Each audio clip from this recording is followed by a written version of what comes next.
하나님 말씀 함께 보도록 하겠습니다. 우리 기도의 첫날 우리가 함께 나눌 하나님 말씀은 레위기 23장 9절부터 14절까지 말씀입니다. 레위기 23장 9절부터 14절까지 말씀, 우리 다 같이 한 목소리로 말씀 함께 보도록 하겠습니다. 여호와께서 모세에게 말씀하여 이르시되 이스라엘 자손에게 말하여 이르라.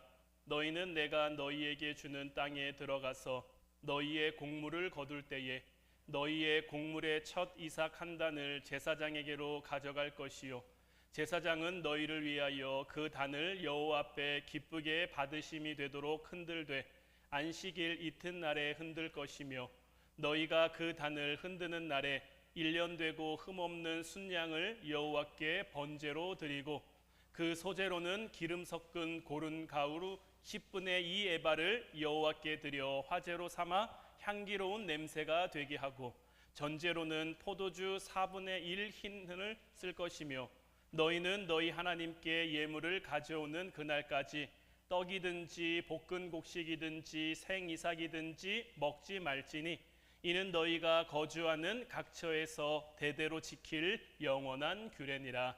아멘. 기도의 첫날 우리가 함께 나누기 원하는 말씀의 제목은 맥주절 하나님이 시작입니다. 우리는 우리의 삶 가운데 감사할 일들이 있죠. 여러분들은 감사할 때 어떤 기준을 가지고 감사하십니까? 좋은 일이 일어난 후에 감사하십니까? 아니면 일이 잘 풀렸을 때 감사하십니까? 아니면 응답받았을 때 감사하십니까? 우리가 감사할 만한 여러 가지 삶의 이유와 조건들이 있지만, 성경이 우리에게 말하는 감사는요, 감정이 아니라 순서라고 이야기를 합니다. 먼저 드리는 것이 감사의 본질이고, 그것에 따른 대표적인 절기가 맥추절, 초실절이라고도 하는 절기입니다. 그러니까 초실절은 처음 난 열매를 드리는 절기고요, 그 당시에 이스라엘 백성들이 밀도 수확하고 보리도 수확하는데 밀보다는 보리를 수확하는 게 조금 더 빨랐습니다. 그래서 보리를 드린다고 해서 어떤 농사적인 의미에는 맥추절이 되는 거죠. 그러니까 말 그대로 맥추절은요, 보리 추수의 첫 열매를 하나님 앞에 드리는 절기인데, 여기서 말하는 이 첫 열매는요, 단순한 어떤 작물의 일부를 가리켜 말하는 게 아닙니다.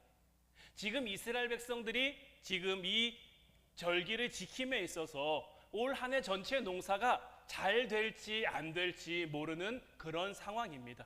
아직 수확이 확정되지도 않았는데 믿음으로 먼저 거둔 것을 하나님 앞에 드리는 행위가 바로 이 맥주절을 지키는 이스라엘 백성들의 마음인 거예요. 그렇기 때문에 이것은 단순한 어떤 감정의 감사를 가리켜 말하는 게 아니라 감사를 결단하는 거고, 어떤 환경적인 조건에 따라 하나님 앞에 감사하는 게 아니라 내 믿음을 가지고 하나님 앞에 감사를 선포하는 것이 아니고, 선포하는 것이고, 하나님이 내게 무언가를 응답해 주셔서 내가 감사하는 어떤 결과에 따른 감사가 아니라 하나님이 하실 일에 대한 신뢰의 선포로서의 감사가 바로 맥주절을 통해 우리가 배워야 하고 깨달아야 하는 그 감사의 모습인 거예요. 레위기 23장은요, 이스라엘 백성들이 지켜야 하는 7가지 절기에 대해서 소개하고 있고, 그 가운데 오늘 우리가 함께 본 말씀이 이 초실절, 맥추절에 관한 말씀인데, 자, 오늘 본문 9절 10절 말씀을 다시 보면, 여호와께서 모세에게 말씀하여 이르시되 이스라엘 자손에게 말하여 이르라. 너희는 내가 너희에게 주는 땅에 들어가서 너희의 곡물을 거둘 때에 너희의 곡물의 첫 이삭 한 단을 제사장에게로 가져갈 것이요. 자, 이 말씀을 보면요, 땅에 대한 이제 하나님에 대한 말씀이 나오고 있는데, 이 땅은 어떤 땅입니까? 내가 너희에게 주는 땅. 지금 이 말씀을 들을 때 이스라엘 백성들에게는 땅이 있습니까? 없습니까? 아직은 이스라엘 백성들에게 땅이 없습니다. 왜냐하면 아직 하나님께서 그 땅을 그들에게 주시지 않았으니까요. 아직 주시지 않은 땅이지만 하나님께서 그들을 향해 분명하게 말씀하시는 거죠. 내가 너희에게 주는 땅에 너희가 들어가면 너희가 곡식을 거둘 텐데 그 곡물의 첫 이삭 한 단을 제사장에게로 가져가서 드리라는 거죠. 그러니까 하나님께서는 땅에 대해서 하나님이 땅의 주권자이시며 하나님이 수확의 주권자이시며 이것을 선언하고 계신 거예요. 그러니까 우리의 수고보다요, 우리의 열심과 노력보다요, 하나님의 함께하심과 하나님의 공급해 주심이 먼저인 거예요. 이걸 내가 믿기 때문에 감사할 수 있는 것이고 이것을 내가 믿기 때문에 감사해야 하는 거예요. 그러니까 이스라엘 백성들이 첫 이삭 한 단을 하나님 앞에 드리는 거, 처음 열매, 처음 거둔 것을 하나님 앞에 드리는 건요, 단순히 주셔서 감사합니다가 아니라 하나님이 나의 공급자이십니다, 하나님이 나의 오늘 말씀의 제목처럼 하나님이 내 시작이십니다라는 그것을 내가 믿고 신뢰합니다라는 선포의 의미가 되는 거예요.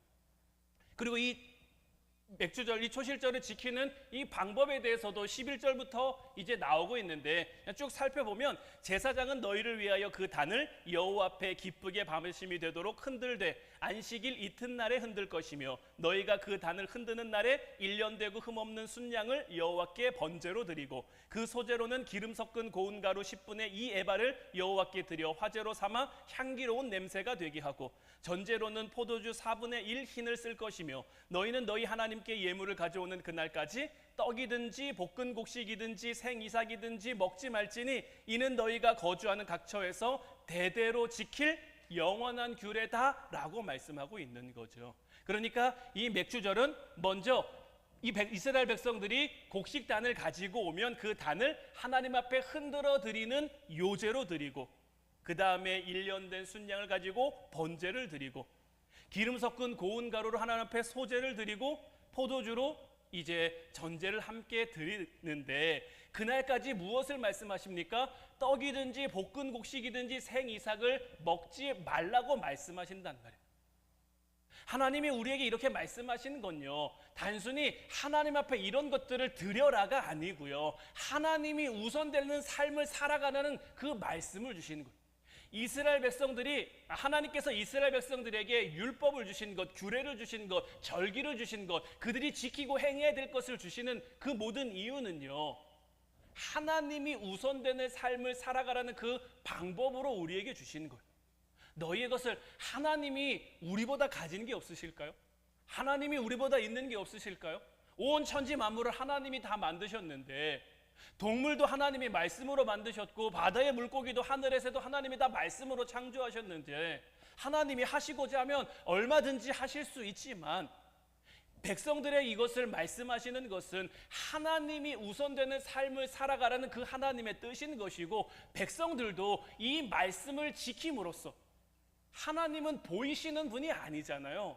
하나님이 보이기라고 하면 그 하나님 앞에 가서 우리의 어떤 마음도 보여드리고 정성도 보여드리고 이렇게 할 수 있을 텐데 하나님은 보이시는 분이 아니니까 주신 말씀을 지켜 행하고 따름으로 내가 하나님의 백성입니다 라는 것을 선포하는 것이고 하나님이 주신 그 말씀을 향해 내 믿음으로 순종하겠다는 이 내 삶의 우선순위가 분명하게 전해지기 전까지는 내가 곡식을 입에 대지 않겠습니다, 생이삭을 입에 대지 않겠습니다, 내 삶을 소비하지 않겠습니다 라는 분명한 삶의 의지가 되는 거죠. 창세기 4장 3절부터 5절까지 말씀을 보면요, 세월이 지난 후에 가인은 땅의 소산으로 제물을 삼아 여호와께 드렸고 아벨은 자기도 양의 첫 새끼와 그 기름으로 드렸더니 여호와께서 아벨과 그의 제물은 받으셨으나 가인과 그의 제물은 받지 아니하신지라 라고 되어 있단 말이에요. 자, 가인과 아벨이 하나님 앞에 제사를 드렸습니다. 세월이 지난 후에 가인은 땅의 소산을 가지고 하나님 앞에 제사를 드렸고 아벨은 양의 첫 새끼와 그 기름을 가지고 하나님 앞에 제사를 드렸단 말이에요. 그런데 문제는 뭡니까? 하나님께서 아벨의 제사는 받으셨는데 가인의 제사는 받지 않으셨어요. 이 문제를 가지고도 여전히 신학자들 사이에서 의견도 분분하고요. 여러 가지 말들이 오갑니다만은 분명한 것은 뭐냐? 하나님 보시기에 아벨의 제사는 하나님이 받으실 만한 제사였고 가인의 제사는 하나님이 받으실 만한 그런 제사가 아니었다라는 거예요. 자, 이 부분에 대해서 히브리서 11장 4절 말씀을 보면요, 믿음으로 아벨은 가인보다 더 나은 제사를 하나님께 드림으로 의로운 자라 하시는 증거를 얻었으니 하나님이 그 예물에 대하여 증언하심이라. 그가 죽었으나 그 믿음으로써 지금도 말하느니라. 자, 이 히브리 기자가 표현한 대로 이 아벨과 가인의 제사를 추정해 보면, 생각해 보면, 자, 아벨은 하나님 앞에 믿음의 제사를 드린 겁니다. 뭘 드리냐가 중요한 게 아니고요. 하나님이 곡식을 드려서 안 받았다, 양을 드려서 받았다, 이게 아니고요. 아벨이 드린 제사는요, 믿음의 제사였던 겁니다. 믿음으로 아벨은 하나님 앞에 제사한 거, 하나님 앞에 예배한 거예요. 그래서 그 믿음을 기쁘시게 보시고 하나님은 아벨의 제사는 받으신 거고요. 그럼 상대적으로 가인의 제사는 뭡니까? 하나님을 기쁘시게 할 만한 그 믿음의 제사, 믿음의 예배가 아니었던 거죠. 그러니까 하나님이 받지 않으신 거예요. 우리의 삶 가운데도요, 우리가 하나님 앞에 드리는 예배는요, 믿음의 고백이 되어야 합니다. 늘 여러분들에게 말씀드리지만 내가 이 자리에 나와 앉아있다고 해서 하나님 앞에 예배하는 게 아닙니다. 예배는요, 하나님을 만나고 하나님과 함께하는 겁니다. 하나님이 주신 은혜를 누리고 내 감사를 하나님 앞에 표현하고, 이게 예배인 거예요. 그래서 예배는 여기 교회에서만 드리는 것이 예배가 아니라 내 삶의 모든 자리자리가, 내 가정, 내 일터, 내가 생활하는, 내가 살아가는 모든 곳이 하나님과 함께하는 곳, 하나님의 말씀에 순종하는 곳, 그래서 그 말씀이 내 삶 가운데 살아 역사하는 말씀이 되게 하는 곳, 그래서 하나님이 찾으시는 예배자는 이곳에서만 예배하는 사람이 아니라 어디서든, 주님이 우리를 이 땅 가운데 빛과 소금이라고 말씀하셨죠. 그 말씀하신 대로 어디서든 빛과 소금의 역할을 감당할 수 있는 것. 전에도 말씀드렸습니다만은요, 빛도 그렇고요, 소금도 그렇고요, 그 정체를 감출 수가 없습니다. 빛은 그냥 그대로 빛이에요. 빛이 있으면요, 어둠은 물러가게 돼 있는 거예요. 소금도 마찬가지죠. 소금은요, 물에 들어가서 녹으면 그 형태가 없어지는 것 같아요. 어디 찌개에 들어가서 녹으면요, 그 형태가 없는 것 같아요. 그냥 그 찌개의 일부가 돼버린 것 같아요. 그런데 어떻습니까? 소금은 그렇게 형태를 잃었어도 맛은 변하지 않아요. 찌개에 들어가서 국에 들어가서도 자기 짠 맛을 잃지 않고 낸단 말이에요. 우리 그리스도인들의 삶도 마찬가지예요. 하나님 백성으로서의 삶도 마찬가지인 거예요. 내가 이 세상 가운데 살아가면서 그들과 같은 모습으로 살아가는 것처럼 보여질 수도 있어요. 세상 사람들처럼 똑같이 일하고 돈 벌고 사람 만나고 여러 가지 활동하고 이런 거 다 하잖아요. 그래서 세상 사람들과 똑같아 보일 수 있지만 그 가운데 우리는 뭘 잊지 말아야 됩니까? 그리스도인으로서의 맛을 잃어서는 안 되는 거예요. 아벨의 제사와 가인의 제사를 통해서 하나님이 우리에게 말씀해 주시는 것은 믿음의 예배, 내가 하나님의 사람, 하나님의 백성, 하나님의 소유된 하나님의 자녀라는 그 믿음을 잃지 않는 그 예배를 하나님 앞에 올려드려야 된다라는 거예요. 그러니까 이런 고백들이요, 여호수아 6장 17절부터 19절까지 말씀을 통해서도 우리가 볼 수 있는데, 자, 이 말씀 보면 이 성과 그 가운데 있는 모든 것은 여호와께 온전히 바치되 기생 라합과 그 집에 동거하는 자는 모두 살려두라. 이는 우리가 보낸 사자들을 그가 숨겨주었음이니라. 너희는 온전히 바치고 그 바친 것 중에서 어떤 것이든지 취하여 너희가 이스라엘 진영으로 바치는 것이 되게 하여 고통을 당하게 되지 아니하도록 오직 너희는 그 바친 물건에 손대지 말라. 은금과 동철 기구들은 다 여호와께 구별될 것이니 그것을 여호와의 곳간에 드릴지니라 하니라. 자, 이제 이스라엘 백성들이 가나안 땅에 들어가면서 가나안의 첫 성인 여리고 성을 정복할 때 하나님이 이스라엘 백성들에게 주신 말씀이란 말이에요. 하나님께서는 가나안 정복의 첫 성인 이 여리고 성을 향해서 그 성과 그 가운데 있는 모든 것은 다 하나님 앞에 온전히 바치라라고 명령하셨는데, 하나님은 이 명령을 왜 그들에게 주셨을까요? 다른 이유 아닙니다. 여리고 성의 승리는요, 이스라엘 백성들이 스스로 이룬 것이 아니라 하나님이 하셨다는 믿음의 고백이 되기 위한 거예요. 견물생심이라고요, 보면 욕심나고 보면 탐나는 게 사람의 마음입니다. 하지만 그 탐심을 이겨내고 하나님 앞에 드리는 것은 어떤 이유입니까? 하나님이 내 삶의 인도자이십니다. 하나님이 내 삶의 구원자이십니다. 하나님이 이 모든 것들을 이루셨습니다 하는 믿음의 고백인 거예요. 그리고 이 고백을 통해서 앞으로의 전쟁 역시 이제 이스라엘 백성들은 계속되는 가나안 정복 전쟁을 치러야 할 텐데 여리고 성의 승리를 하나님이 우리에게 주신 것처럼 앞으로의 모든 전쟁에서도 하나님이 우리에게 승리를 주실 이 승리의 시작이 하나님이십니다라는 그 고백으로 하나님께서는 이것을 이스라엘 백성들에게 명령하셨단 말이에요. 근데 어떻습니까?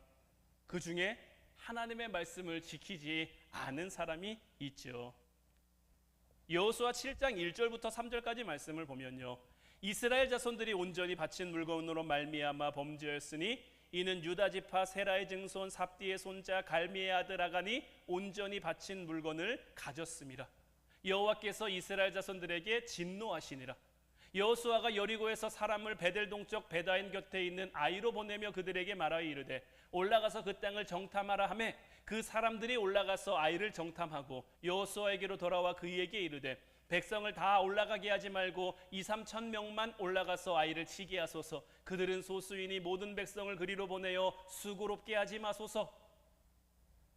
이스라엘 백성들과 아간이 어떻게 했습니까? 우리는 흔히 이 말씀에서 아간의 죄를 먼저 많이 봅니다.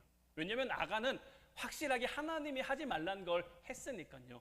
그 성에서는 아무것도 취하지 말라고 했는데 이 아간이 그 말씀을 어기고 욕심나는 물건들을 취했단 말이에요.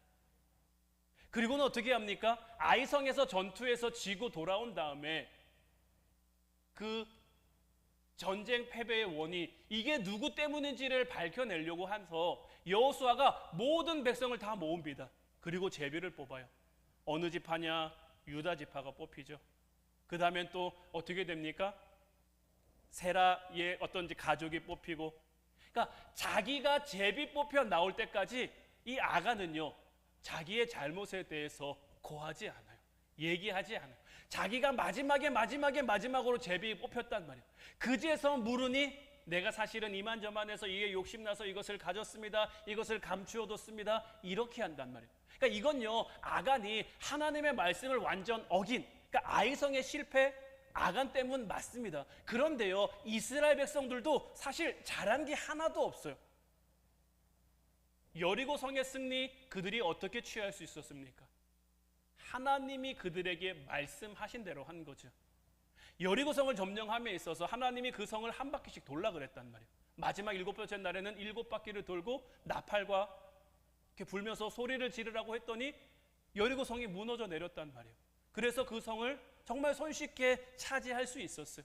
그러니까 그 첫 성, 정말 우리가 이 성을 점령할 수 있을까 싶었는데, 왜냐하면 40년 전에 정탐할 때 그들은 거인 같고 우리는 메뚜기 같고 이랬잖아요. 40년이 지났다고 그 사실이 달라졌겠습니까? 그들 마음속에 와, 우리가 이 성을 어떻게 점령하지 하는 마음이 있었는데 하나님 말씀에 순종해 나갔더니 그 성을 점령하게 됐단 말이에요.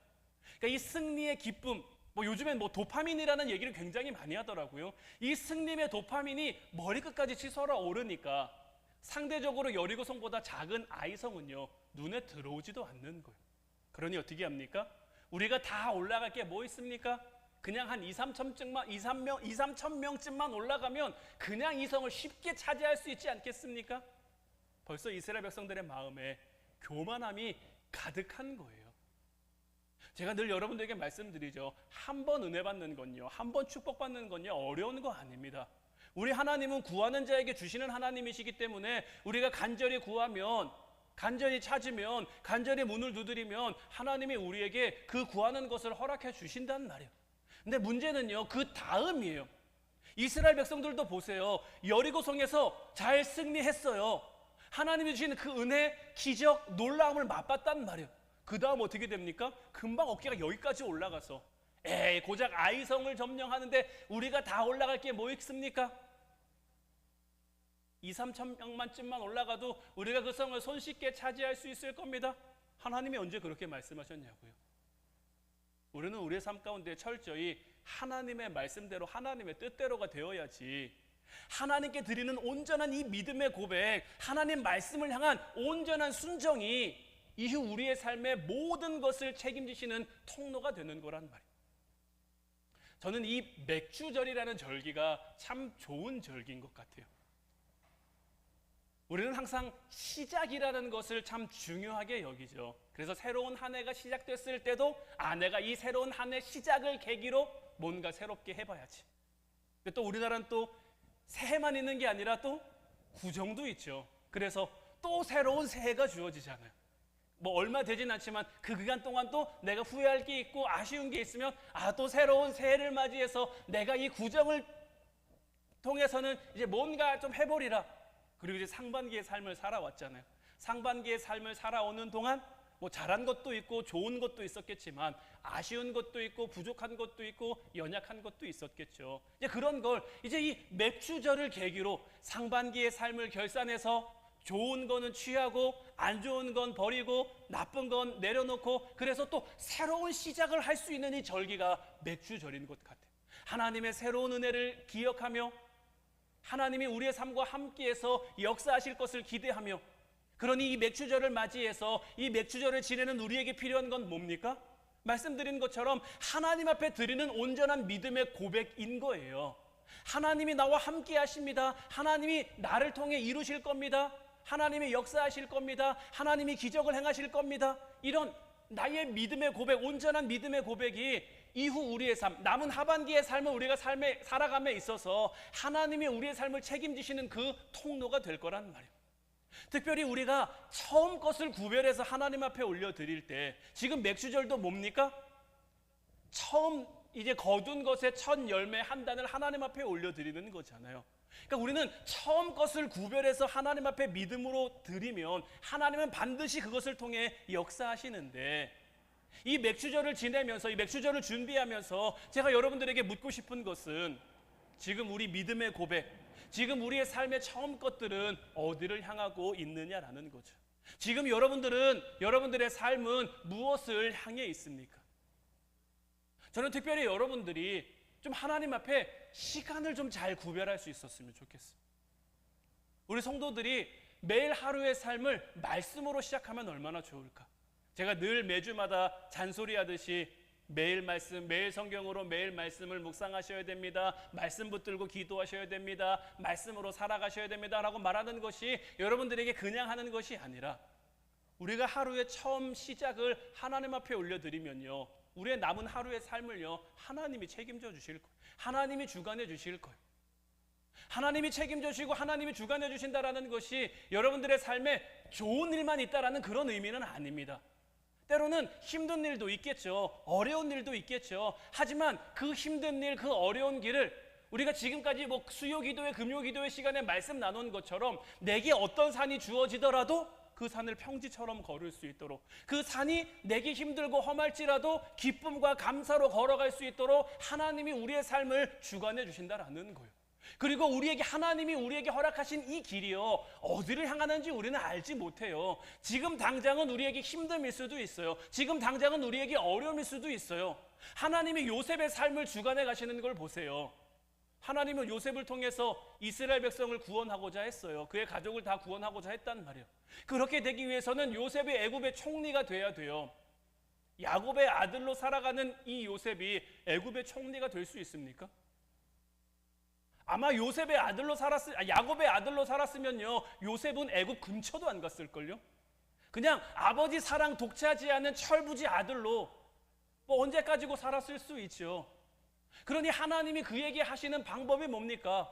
그를 애굽의 노예로 보내버리는 거예요. 그것도 자기가 사랑하는 형들의 손에 의해서 애굽의 노예로 갔습니다. 애굽의 노예로 갔다고 바로 애굽의 총리가 될 수 있는 게 아니죠. 그를 다시 감옥의 죄수 신분으로 떨어뜨립니다. 어떻게 보면요 인생의 밑바닥 정말 제일 밑바닥까지 내려갈 수 있을 만큼 그를 내려보내신다는 말이에요. 하지만 그 길이 어떤 길이었습니까? 요셉이 애굽의 총리가 될 수 있는 가장 빠른 길, 가장 좋은 길이었단 말이에요. 그 길을 걷지 않았으면요, 그 길을 가지 않았으면요, 요셉은 절대 애굽의 총리가 될 수 없었을 거예요.